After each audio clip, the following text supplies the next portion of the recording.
Awesome. Thank you so much for having me. It's a huge honor to be here. I'm really excited. I hope all of you are too. The talks so far have been great. The organizers have done a wonderful job, so let's give a round of applause for them. As Tammy mentioned, my name is Divya Sasidharan, and I go by Short Div online. It's a moniker I got in high school because I am short. And I'm a developer experience engineer at Netlify, where I work on tooling and content to help developers use our platform efficiently and effectively. And if you're unfamiliar with Netlify, I will talk your ear off about it, but essentially it's a static site deployment platform, and it's a really cool tool. So if you're not already using it, please do. And I have stickers as well. So I keep iterating this, but I'm so excited to be here. The last time I was in Amsterdam, I was 16, which, contrary to popular belief, was a long time ago. And I don't remember a lot from that trip, except for a couple of things. One being that the Dutch people are very tall. Because I think the average height of a Dutch person is like 6 feet or something like that. But it's still like not as tall as the tallest emperor penguin. Did you know the tallest emperor penguin is 6 feet 8 inches? It's a fun fact. I bet you didn't think you were going to learn that today. And so the other thing I learned is that Dutch people really like condiments. I don't know if this is true. Is this true? Sort of, maybe? Kind of? Yeah, so I really like kind of understanding the local cuisine when I'm in a new country because I really like food. And I noticed that there's more than one types of condiment that you can get. I was at the McDonald's. That's probably the most American thing I'll say because I went to McDonald's for dinner yesterday. And I was just flabbergasted by the options I had in terms of the condiments I could get. Chili mayo is my favorite. It's really tasty. And the reason why I'm flabbergasted is mainly because in America, well, also, side note, I really like these fries with sauce on them. They're so cool. They're wonderful. Also, I still want to know why they're called war fries. They are delicious, but I have no idea why that's a thing. But the only reason why I'm flabbergasted by the amount of condiments available is because in America, when you order fries, you only get 2 options. You get ketchup and mayo. And if you're lucky, they'll give you tapatio or sriracha, which I am someone who really likes mixing sauces.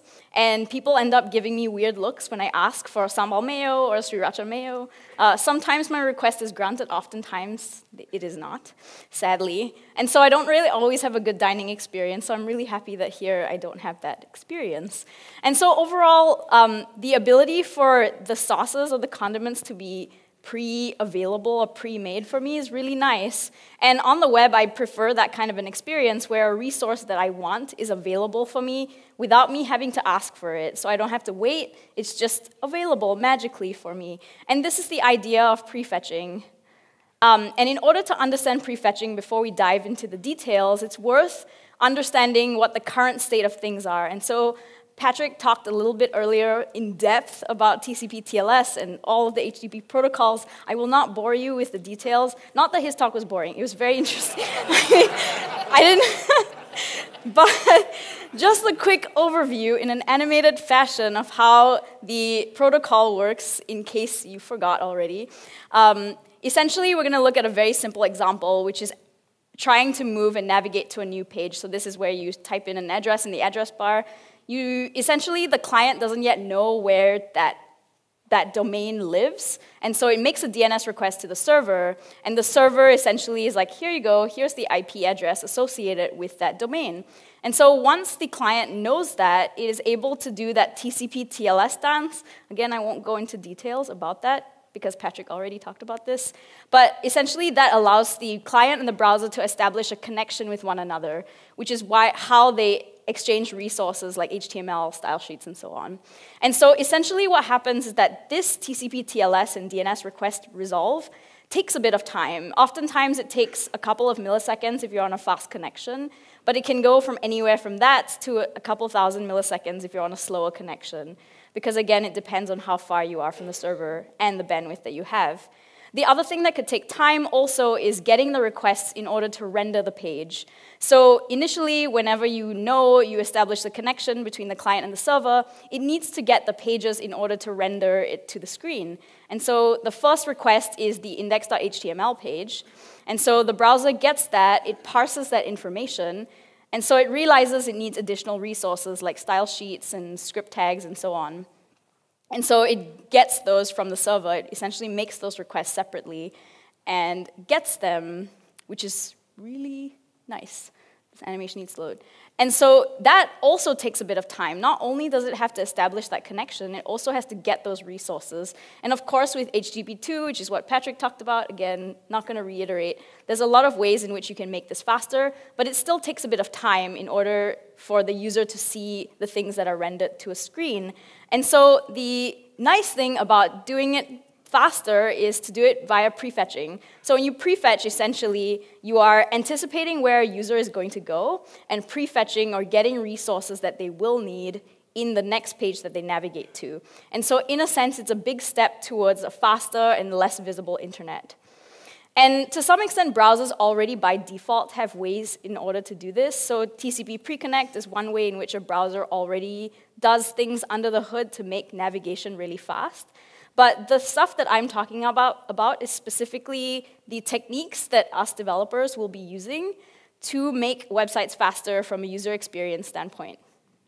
Specifically, I'll be talking about DNS Prefetch, link prefetch, and pre-rendering, and these are the three core concepts when you're talking about prefetching in general. DNS Prefetch is the most basic form of prefetching. Essentially, all you're doing is you're doing the DNS resolve ahead of time. And DNS requests in general are really small in terms of bandwidth, but the latency is pretty high, especially if you're on mobile, and you don't want mobile users to have to wait a really long time. And so with prefetch, especially DNS prefetch, you can reduce the latency significantly. And so users almost see a 1-second difference in terms of load. And so that is pretty significant. And so DNS prefetch is a really useful way for you to prefetch or redo that pre-resolve ahead of time. The next thing that is in addition to DNS prefetch is link prefetch. It's one step ahead of DNS prefetch, because in DNS prefetch, you're just doing that pre-resolve. And in link prefetch, you're going a little further in terms of getting the resource that the user will need when they navigate away to the next page. And so that can be either a style sheet, a JavaScript file, some HTML, whatever that may be.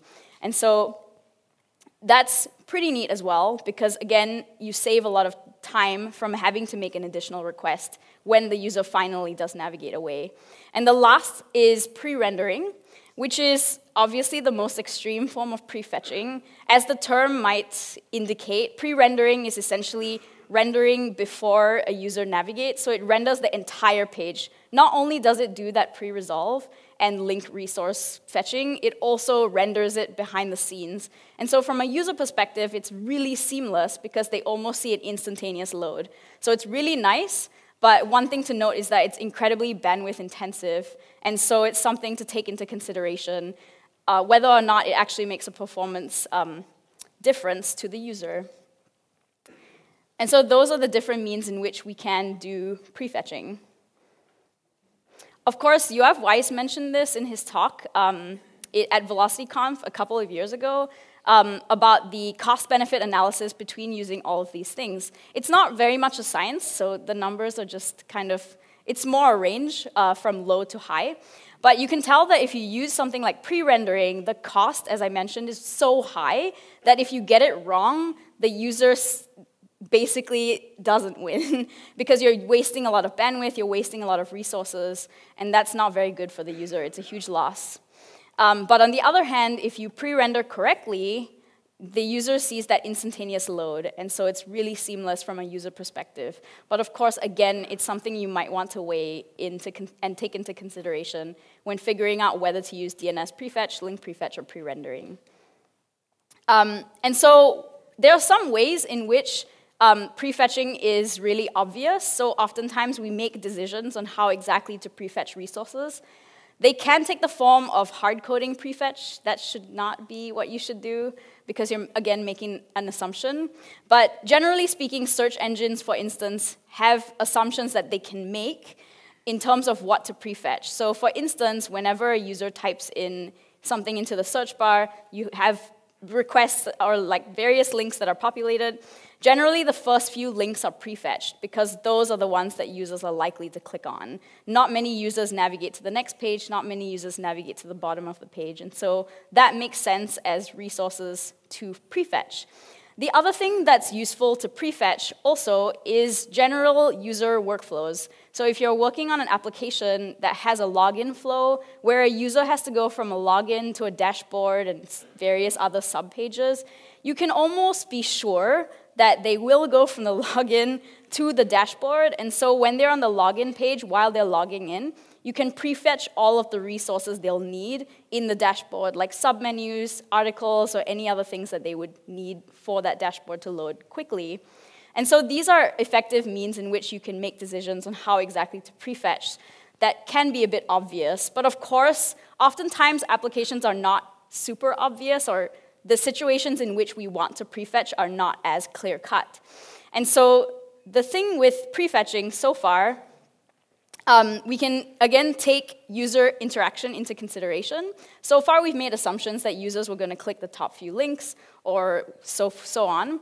But in a specific case, what we can do is we can use intersection observer to see whatever links were in the viewport, and then grab those particular resources associated with that link and prefetch them appropriately. And so again, now we're taking the actual user actions into consideration. We're not assuming the top few links are the ones the user will always click on. We're seeing whatever the user is seeing within their viewport and prefetching them appropriately. The other way in which you can take user interaction into consideration is if you look at user hovers. So Instant Click does this. It's a plugin that you can use in your applications. Essentially what it does is that it takes any hover, it captures the hover event that happens, and when a user hovers over a link, it just prefetches all of the resources associated with that link. So again, it's a really nice way to take user interaction into account when deciding how exactly to prefetch your resources. But of course, all of this is very speculative. Sure, we're taking some interaction into consideration. We might be looking at some metrics in terms of what we think would actually enhance the user experience. But again, we're still pretty much just guessing or estimating what exactly will improve the, as Tammy mentioned, the happiness metric. And so a better approach is to move towards something that's more predictive, where we're actually using data in order to make decisions as to how to predict and how to prefetch resources. So a really good example of this is if, for instance, you wanted to know whether to bring an umbrella to, like, when you were leaving the house. Oftentimes, you would look at the weather, or you would kind of guess, like, yesterday it was raining, so today it probably will rain. You can kind of sort of have a sense of probability that yesterday was cloudy, what's the chance of rain today? And so a better approach, instead of looking at just like one single data point, is to look at multiple pieces of data points. So let's look at 1 week's worth of weather data. So within 1 week's worth of weather data, we have some sense of when it's rainy and when it's cloudy. So let's assume that we wanted to know what the weather is like following a cloudy day. So following a cloudy day, it's cloudy, it's cloudy, it's cloudy, and it's rainy that one time. So I know 3/4 of the time when it's cloudy, it will be cloudy, and 1/4 of the time it will be rainy. So it's sort of kind of a probability. It's not a huge data set, so again, we're working with a small percentage or probability, but again, it's something that's a bit significant for you to make a decision on whether or not to bring an umbrella when you leave the house. And of course, you can make the same prediction in terms of what kind of weather will follow a rainy day. So in this particular data set, only one data point follows a rainy day, so it's cloudy after a rainy day. So you assume 100% of the time it is cloudy after a rainy day. Again, the data set is really small, but we can make that assumption because we're dealing with a very specific use case. And so with this, we can actually build a transition matrix, which essentially shows you correlation between two things. So I know that given an overcast day today, 75% of the time, it's going to be an overcast day tomorrow. and 25% of the day, it's going to be a rainy day tomorrow. And similarly, if it is rainy today, I know it's going to be overcast tomorrow 100% of the time, because again, we're dealing with that limited data set. And so we can also, if for those of you who are visual, we can visualize this. If a table is not clear enough, you can kind of see the arrows pointing to one thing or the other, or pointing to itself. And that gives you a sense of the probability of what things will happen following a specific event. So one past event will determine the current event or the future event. And so we can take that specific idea of probability and adapt it to the situation of the web. So specifically, we will look at routes, because that's a very simple way of looking at things. So essentially what we can do is we can see where exactly a user came from and where a user currently is. So if a user currently is at menu, we can see that they came from the About page. I'm going to reorder them a little bit so they're a bit clearer, and you can kind of see the correlation between certain things. But I see that from the About page, we have 4 pieces of data. From the About page, 50% of the time, users go to the menu page, and 50% of the time, they go to the contact page. So again, using this very limited data set, but useful enough, it can give us a sense of what is the probability of a user going from one page to another. Similarly, we can also see other interactions in terms of users going from the menu page to the home page. So users 50% of the time go from the menu page to the home page, and 25% of the time they go to other pages. This data is actually available through Google Analytics. Surprise, I bet all of you knew that actually. And so Google Analytics has this dashboard called the navigation summary. It's a little hidden, but it's in the behavior site content all pages, and there's a little tab called navigation summary. It's really useful because it shows you a sense of where the user came from based on where they are now. I say it's useful because the raw data is useful. This dashboard actually tells you nothing. Basically because it makes you believe that there's more data points when there actually isn't. So from the dashboard, it shows you that there's a previous page path and a next page path, which personally, when I see it, it assumes that I have 3 pieces of data, like the current page, the next page, and the previous page. But that is not the case, so do not think that, which is what I thought. And so a better approach, instead of using this dashboard, which is pretty garbage, is to grab the raw data. So I'm just going to fetch it from Google Analytics using the API and show you the raw data, because I think that's a bit more descriptive than looking at the dashboard. No offense to anyone who works on Google Analytics. This is not a roast. I feel like this is a constant. And so within the data itself, we have various pieces. It's essentially an array of all the current pages, next pages, and all those interactions that happen. So we'll look at one piece. And within one object in the array, there is a dimensions and a metric. So the dimensions has 2 pieces of data, specifically the previous page path and the current page path. So here it's not very useful because it's saying the previous page and the current page are the same page.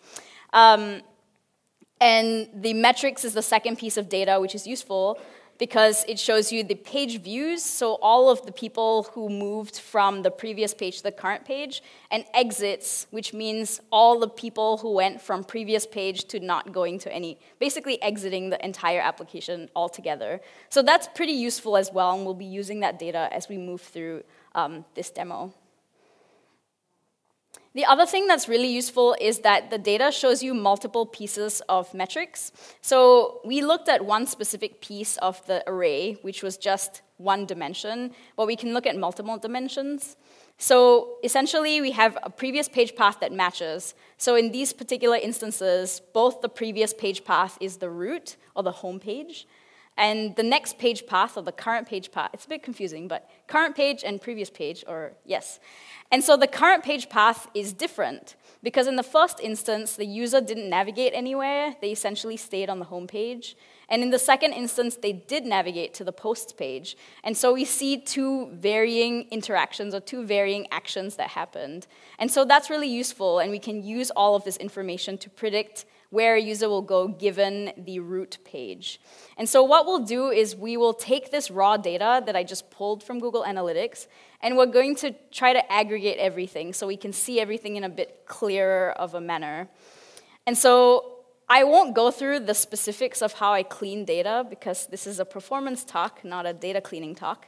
But essentially what's happening here is that I pulled all of the data, I aggregated it, and it's showing me based on the current page. So this particular object is the current page, which is root, and all the possible next pages. So there's posts, there's about, and there's contact. Those are all the pages that users have navigated to given the home page. And so this is really useful because I can see all the page views as well. And the particularly useful thing is that I can aggregate all of that. So I know that given the root page, 4 people, I tested my own site, which is why the numbers are very low.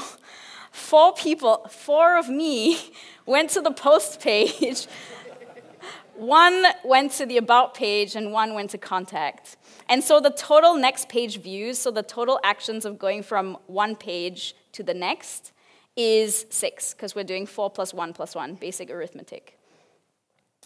The other piece of data that's pretty significant is trying to find the total number of actions that possibly happened.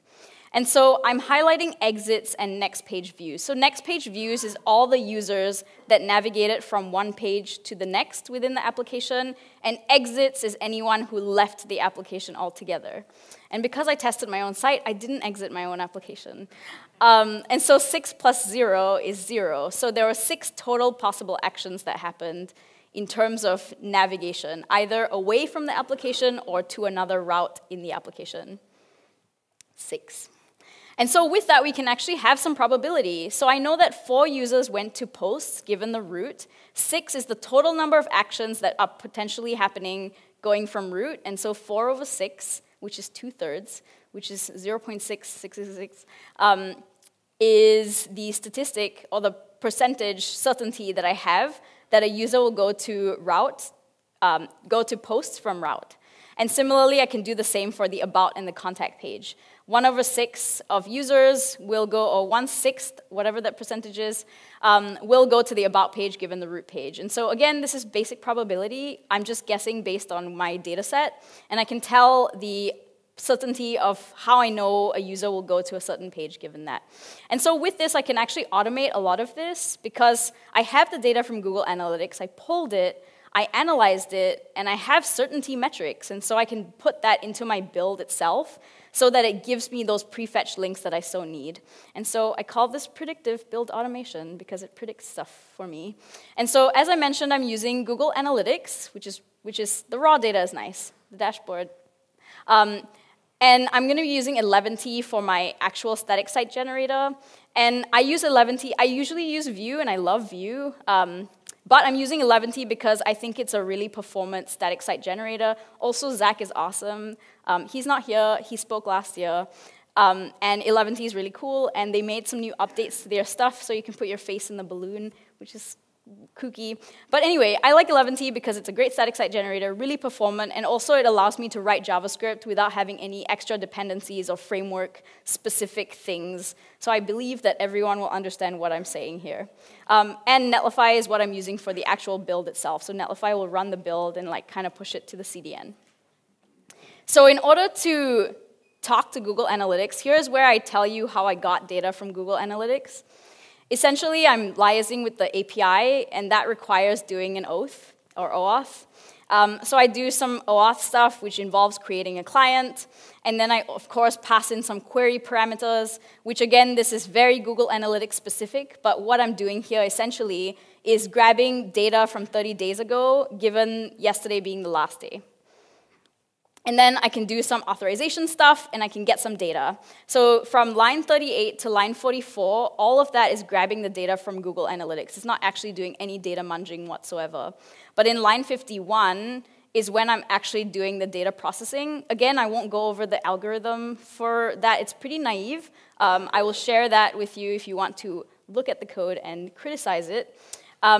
But essentially, what it does is that I aggregate a lot of the things, and I'm giving myself an aggregate of all the pages available. And so that is a really nice sense of I have all of my certainties, and so on. And so this is what the data looks like after I have gone through or run it through my data munging stuff. So essentially, I have an array of a bunch of objects. Specifically, I have the page path, which is the current page, and then the next page path, which is where a user is going to go next, and what is that certainty of the user going to that page. So the the algorithm that I'm using is specifically taking the highest certainty of all pages. So there's multiple different actions that can happen, but I'm only looking at something that's statistically significant, so the highest out of the set.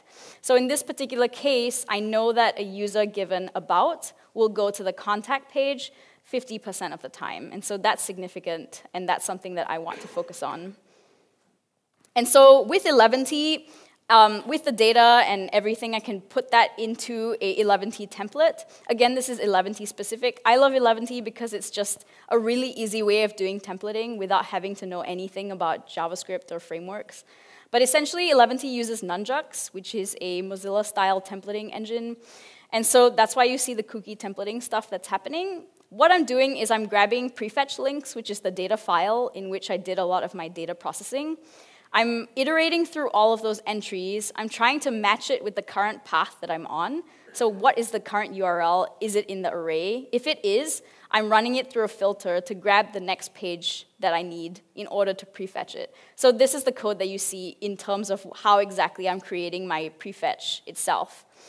And so in that filter, just to show you a sense of how 11T works, this is the 11T config. And I'm creating a filter that I'm running my entry through, and I can grab the next page certainty, which is just the percentage at which I think the user will go to the next page. And I'm creating a threshold, which is essentially at what point do I care? At what point is this significant enough for me to care? And so my threshold is 0.5, which is 50% for now. And then given that the next page certainty is more than the threshold, return that page itself. And so with this, I'm making sure that anytime a page, or anytime there's certainty that a page is 50% or more going to have a user move from one to another, I will return that and have that prefetch available. So this is where I hope the demo works. Essentially, I had some yes, this is useful. Okay, so I'm going to be looking at the network tab, and I know that a user goes from menu to contact. So here's the menu page, and here's the network tab, and I'm going to go to the contact page, and you can see automatically that prefetch cache. Can everyone see that? Cool, yeah. So essentially what's happening is that I automatically am using the data, I'm checking to see that there is a certainty, and I'm adding that prefetch link in the build. And so when a user goes from menu to contact, that gets prefetched. But if they go backwards, it doesn't get prefetched because you don't see that. If a user goes from the about page, that doesn't get prefetched, but they do see that prefetch when they go to the contact page. So again, I'm using that data in my build itself, and so it's really nice. Also, it's really punny. So I used the static site generator, 11T specifically, for doing a lot of this, and the code that I wrote and a lot of the inspiration comes from GuestJS, which is written by the Chrome team, and they built this as a way of creating prefetch links predictively. Generally, GuestJS is built for Webpack, so if you are using a single-page application like Vue or React, there's often times where you would need your routes to be parsed because you're using Webpack and various builds. So GuestJS has a parser and a Webpack config that allows you to do a lot of the stuff that I talked about pretty easily without you having to write all the parser logic on your own. So I highly recommend it. It's a really great tool, and they're working on it. So I'm going to return to the idea that I mentioned earlier, which is so far, our algorithm is pretty naive in the sense that we're only looking at one piece of data, which is where did the user come from immediately following the current page. And so we might want to move towards something that's a bit more intelligent. Intelligent being that we have more data points and we can make accurate predictions as to where a user will go, because a prediction is better when it's accurate. And so coming back to the weather analogy, we've only looked at 1 week so far, but maybe we can go a bit further in advance. But before that, we'll be able to see all of the months. So this is weather data, random weather data that I created that shows you just within a month what the weather is like. And so what I want to do is I want to see based on, in the past I looked at 1 day ahead, but I want to look at 2 days ahead. So this is 1 day ahead. I know that it's going to be cloudy, or whatever. But here I'm going to look at 2 days ahead. So given 2 days of cloud, it's going to be cloudy. 2 days of cloud, it's going to be rainy. You get the idea. So 3/6 of the time, 50% of the time, a 2-day cloudy day will lead to a cloudy day, and 50% of the time, it will lead to a rainy day. I should have written that down. Doing stats on the stage is a bit stressful. Simple stats, but we can even go further with that in that we can look 3 days ahead. So instead of 2 days, we go 3 days. So 3 days of cloudy days leads to almost 100% rainy days. So that's way better than what we had before, because in the past, if we looked at 2 cloudy days, we had a 50% certainty, but now I almost 100% with certainty know that it will rain. And so that's useful if I wanted to, I don't know, carry an umbrella. That's pretty heavy. And so with Google Analytics, you can't do a lot of this, but you can actually do cookie-based tracking. Hold your criticism, please. But essentially what you can do is that you can grab the cookies and see where exactly a user is going to go. And so this is a thought experiment, by the way. And so essentially what we're doing is instead of going 1 step deep, we're going 2 steps deep. And so now I know, based on where a user has gone before, where the next few pages will be. So given the root page, a user goes to About, and then the menu. And so 50% of the time, I know that a user goes from the home page to the menu eventually.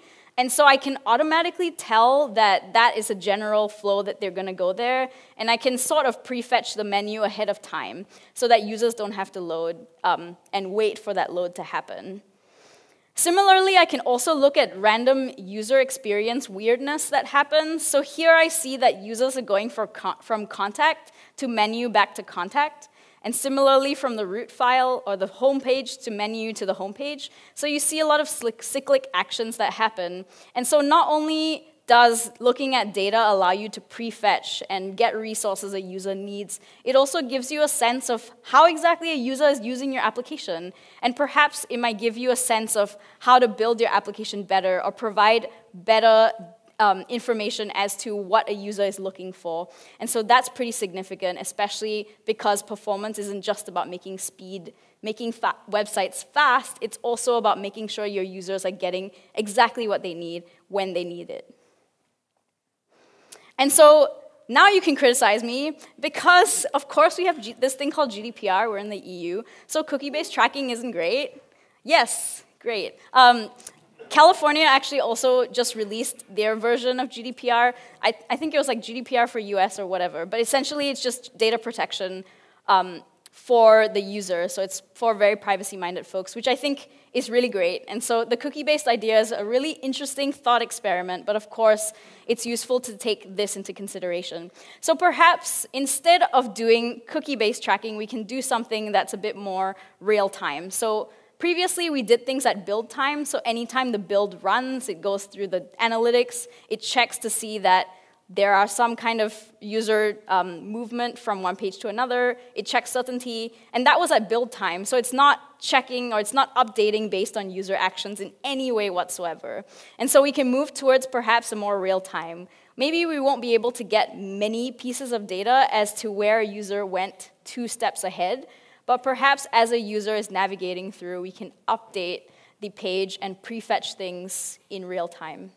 And so for this, instead of doing things at build time, we're going to be using serverless functions. Again, hold your criticism. I know there's cold start issues.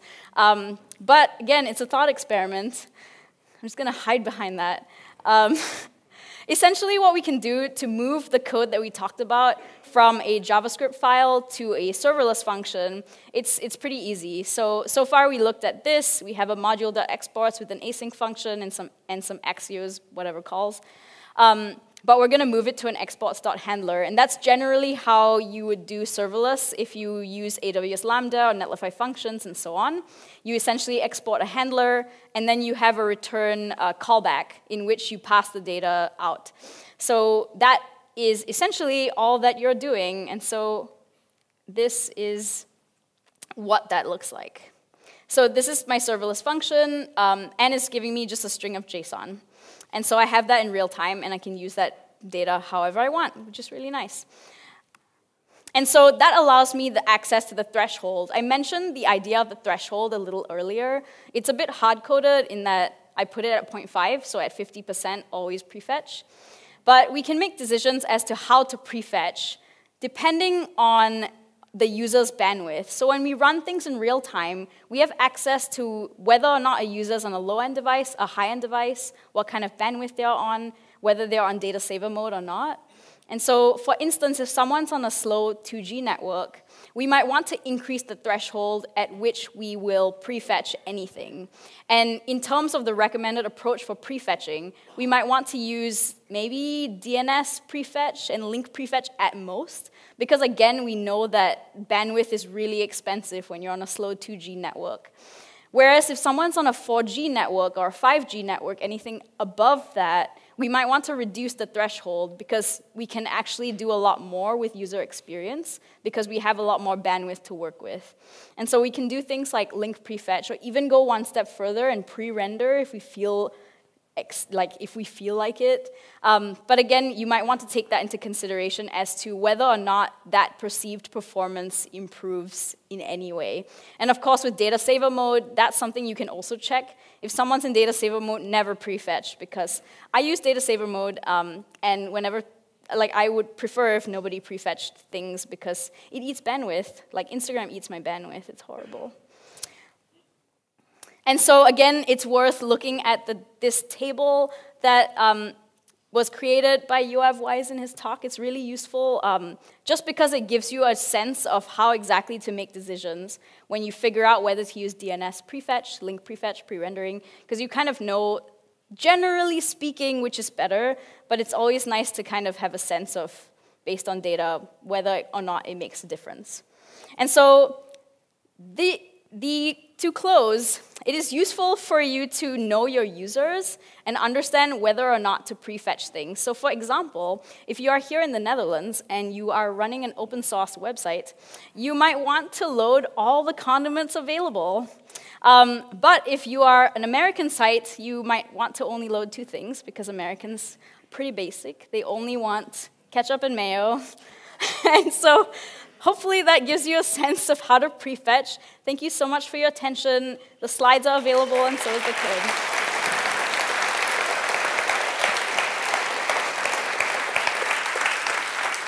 That was so great. We're still going to we'll do 1 or 2 questions before the lunch break, just because we had so many questions come in. Yeah. We absolutely can't do them all, so for anybody who has to leave right now, just know that we are coming back after the lunch break at 13:30. That's 1:30 for the North Americans, myself included. Okay, so we'll just ask the Netlify related questions. Yeah. So somebody wanted to know if Netlify Analytics is getting an API so they can do predictive prefetching in projects hosted on Netlify. Yeah, that's a really good question. So we've talked about this a lot. I think currently there is a way for you to access the API through the network tab. Mm-hmm. So there are lots of people who've created create your own. I think Raymond Camden and Brian Rinaldi maybe also created essentially a way for you to do a fetch to Netlify's analytics. Because if you use analytics, you can see in the request itself, the API requests. And so you can sort of do it on your own. I'm technically not supposed to say that.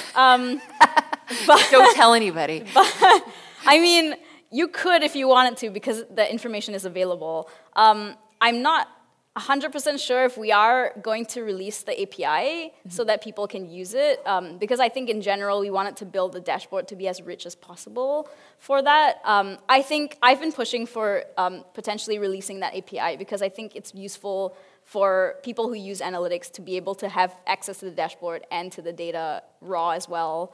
Because I specifically, when I used my examples, I was like, I need that data, but I can't use it.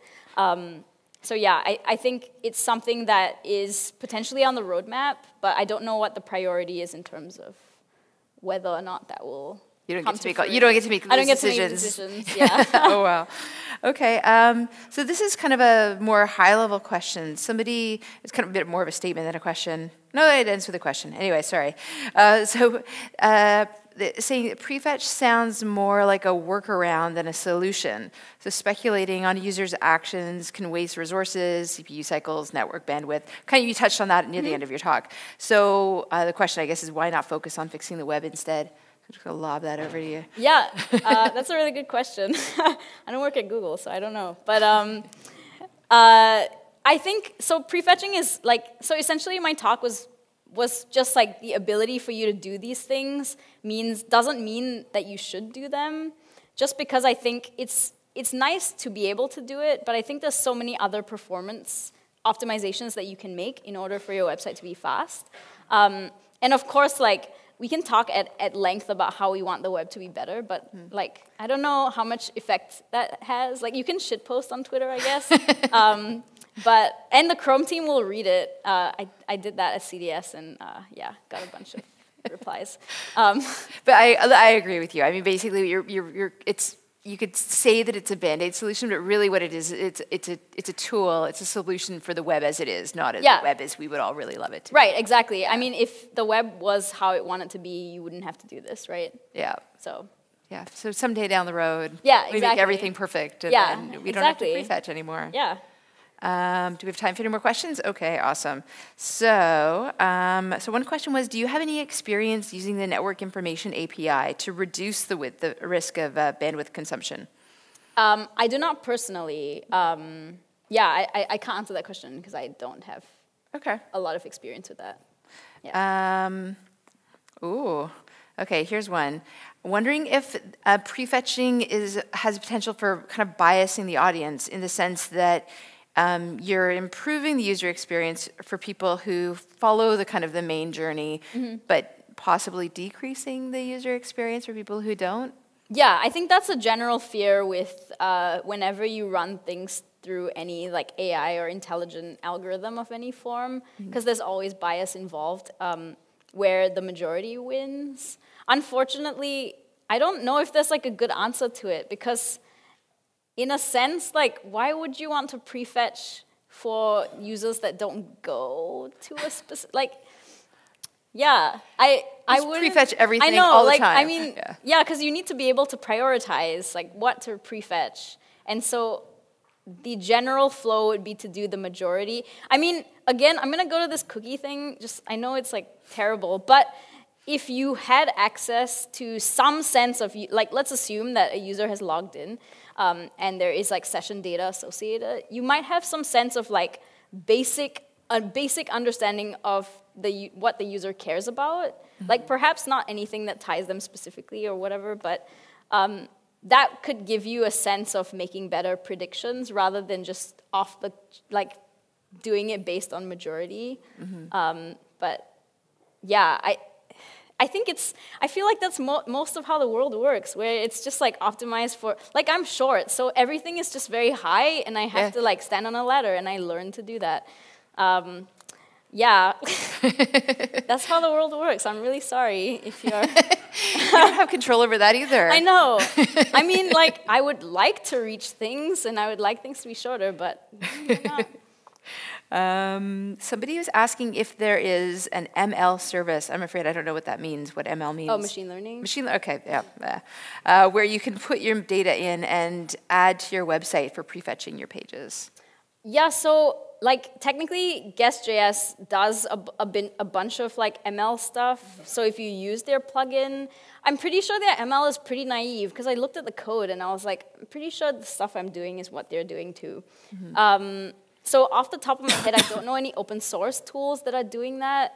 I read a bunch of posts, like I think Instart Logic is one company that they talked a lot about intelligent prefetching, and they've written stuff for, like, they've written an ML model essentially that they can trade using data. Sorry. Where is it? I know, ML is just a terrible subject. But